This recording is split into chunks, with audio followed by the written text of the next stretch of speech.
Club. I'm Trisha Hirschberger. I'm Steve Zaragoza. This is a show where we get to watch movies on Netflix with you guys, and then we all talk about them together. And if you don't already have Netflix, you can always go to netflix.com/SourceFed and get a free month of instant streaming, and then you'll look like these fine folks. Yeah, we love these fine folks. This week, they got to watch with us Being John Malkovich. Yes, I love this movie. Spike Jonze, Charlie Kaufman, John Cusack. John Malkovich is in it. John Malkovich. We got Cameron Diaz looking all weird and not like herself at all. And we've got, I what's thought her she name? still looked like herself. Catherine Keener is in this movie. Being John Malkovich, this was my pick for the week because I like those weird movies that makes you think, and this is definitely one of those. Yeah, this is, it's watching it again, because I love this movie. I'm a fan of this movie from way back when, and it's so depressing.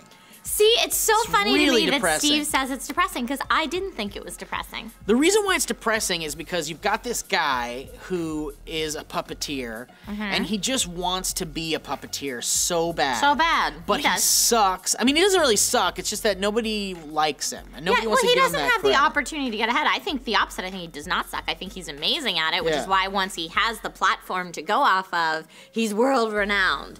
Yeah. So he probably is a very talented puppeteer. I think he sucks as a human. This movie raises so many philosophical questions. Is someone pulling the strings in your life? Is your inner monologue just you recognizing that someone's pulling those strings? Would living forever be more fulfilling if it was in a communal state within someone else's mind? If someone loves you more when you're within a different body, do they ever really love you? Should I take the blue pill or the red pill? Wait, that's a different movie. This movie to me is like kiwi fruit.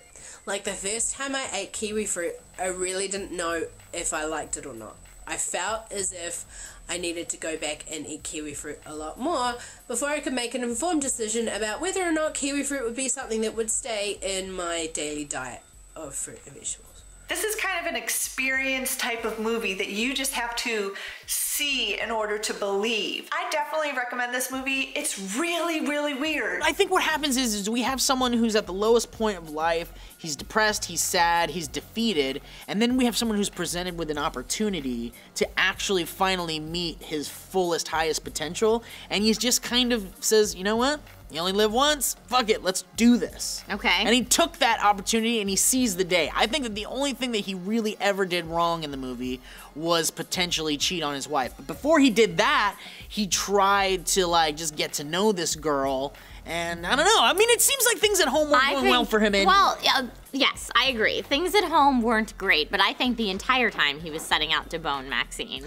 Yeah. I don't think there was I just want to get to know this girl. I don't think that was it at all. It was I legitimately would like to bone this lady. Well, I don't know. He also, wasn't, but he did make a puppet of her and like. And then their puppets boned. They weren't fucking. They were just like making out. They were making out. Yeah. They were making out. I call that love. Their way to. But I mean, at least he wasn't having them like hardcore fuck or whatever. I think there was a love there. He was like pouring his heart out to her. To a woman he met once. So is it love after one meeting or is that love? I don't know. Maybe he just fell in love. He just really wants to bone her. My second problem with him is that in the beginning of the movie, he's all depressed in bed. Wow, I just want to be a puppeteer. And his wife's like, maybe you could get a day job. And it's like, as someone who lives in LA with a lot of people who are very artistic and just want to do their artistic job, got news for you. Sometimes you gotta get a day job and pay your bill. But he actually... And it's not the end of the universe. You just get that job. So, wait a minute. Hold on a second. He never complained about it. He was just kind of like apprehensive. He like didn't bitch about it, and he didn't even argue with her about it. He sat down and he like circled the thing in the newspaper. He went to the job interview and he got the job. You get the impression that by the time they've reached that, this has been an ongoing thing. He's been out of work. I don't think it is because she seems very like. Well, you know, maybe you should try to get another job. Because she's a nice lady. I think if it was the straw that broke the camel's back, she would have been like, "You need to get out there. These puppets are never gonna do shit for you." You know, that could be true. I just feel like she was being supportive, but at the same time, like, hey, yes, there's a strain on our relationship, and it's because I'm paying all the bills, bitch. Yeah. Well, and like, pull your own weight. So anyway, I didn't think it was depressing because I thought overall he was not a great person. But I think, look. And he screwed over poor John Malkovich, too. Let's not forget, John Malkovich is the tragedy in this movie. John Malkovich is the victim in the movie. He had a beautiful life that he worked so hard to create, just ripped away from him by selfish McSelferson with the ponytail who just wanted to be a puppeteer. It's true. And sleep with someone that's not my wife. Yeah, Trisha, I have to, like, we have to really kind of dig into this a little bit because I think that I think you're running a lot of assumptions here about him. He's a pathetic, sad little man, and he got what was coming to him. He was a pathetic, sad little man, but you can't help but feel bad for him. And again, there is that door that opened, which was the opportunity for his life to change, and he just seized the day and he took it. And I think he hurt people in the process. He did hurt people in the process. So, do you seize the day to make your life better and hurt other people? Is that okay? Well, that's the thing. He hurt people in the process, but he got what came to him in the very end. He did, and that's why I don't think it was a tragedy, and I don't think it was depressing. But it still is very sad because he ends up being stuck in the baby's head forever.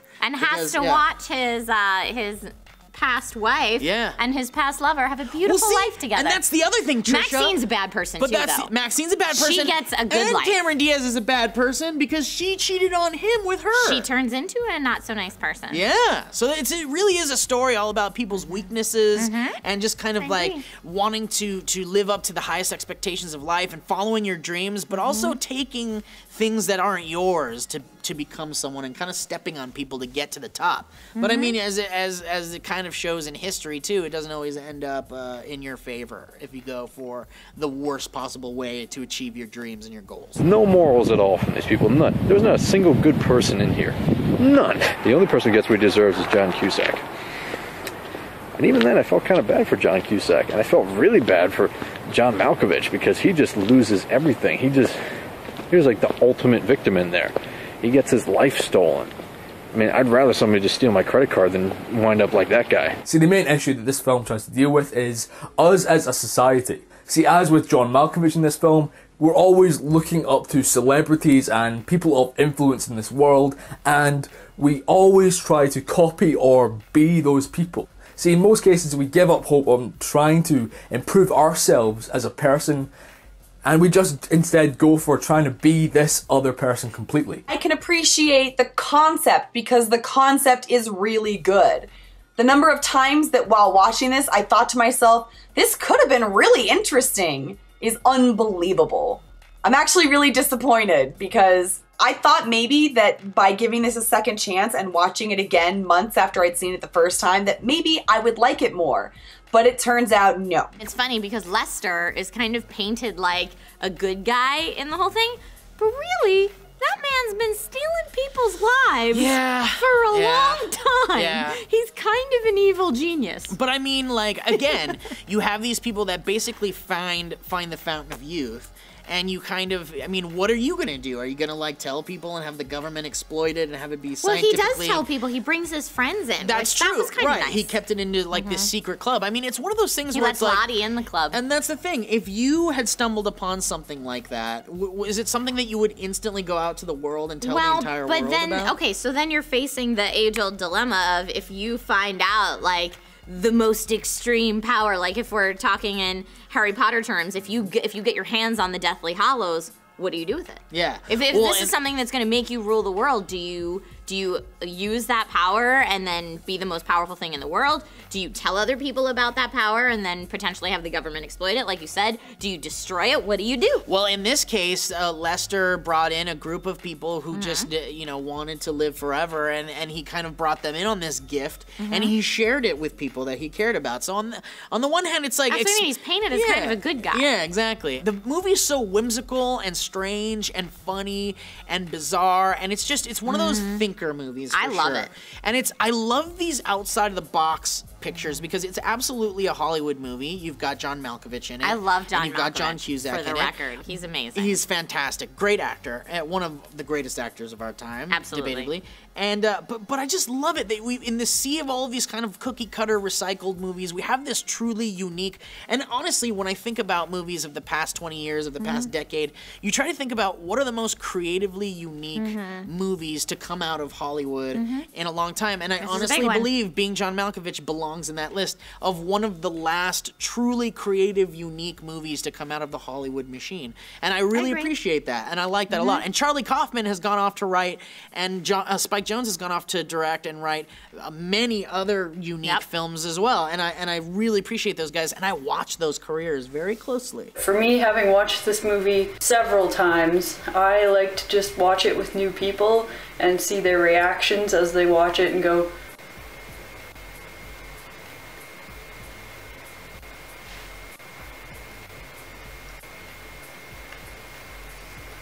that's always a good time. But the first half an hour, I felt like I was having so much metaphors and analogies shoved down my throat that wasn't really getting to know the story or getting interested in the characters, because I just felt like it was all metaphors. At the core of this movie, it's really about isolation, and that's why the main character sort of falls apart at the end. He never connects with anyone throughout this movie. Even when he's chasing Maxine, it's for superficial reasons. He thinks that she's extremely attractive, but she refuses to connect with him in any possible way. I hope that you guys enjoyed watching Being John Malkovich as much as we did. Yeah. Next week we're watching the South Park movie! Yeah! Trey Parker, Matt Stone. It's a musical. It's South Park. What is there not to love? It's I love fantastic it so movie. much. It's gonna make you laugh. It's gonna make you sing. It's gonna make you dance a little bit. Yeah, you're gonna dance whether you want to or not, and that's called involuntary actions. And if you don't have Netflix already, you can go to netflix.com/sourcefed again for a free month of instant streaming. And then you can watch South Park Bigger, Longer, and Uncut. Film yourself talking about it. Upload it with hashtag SFMC South Park. I'm Trisha Hirschberger. I'm Steve Zaragoza. I'm very excited for next week. Yeah. Can we watch it in the office Wait, together? Can I tell you before we move on to South Park again? I Being John love that freaking little video about the girl, the short girl that says, "Tall buildings mock my stature," and the sea captain was like, "Your story has saddened me like no other. I shall make I thee shall my build wife, you." and I'll build you a floor between the 7th and the 8th where you can work and not feel sad. It's like the most ridiculous thing. It's so weird. And everyone else is just like, yeah. And then Except walks Kevin out. Keener's like, that's bullshit. And I love that they like call bullshit on that, but they never really get into except for why. John Cusack's like, it's a really moving story. Yeah. And she's like, and other ways to get into my pants. But I just love, if you get the DVD of Being John Malkovich, or if you get the Blu-ray Criterion collection, you can watch the full Lester Corp orientation video. Uncut. Really? Yeah, Can and we it's find it online? fantastic. Yeah, We're gonna it's find so it online. good. We're gonna do it right now. It's so good. I just love it. I love it. The movie's so bizarre and awesome. Lester Court, Bigger, Longer, Uncut. Yeah.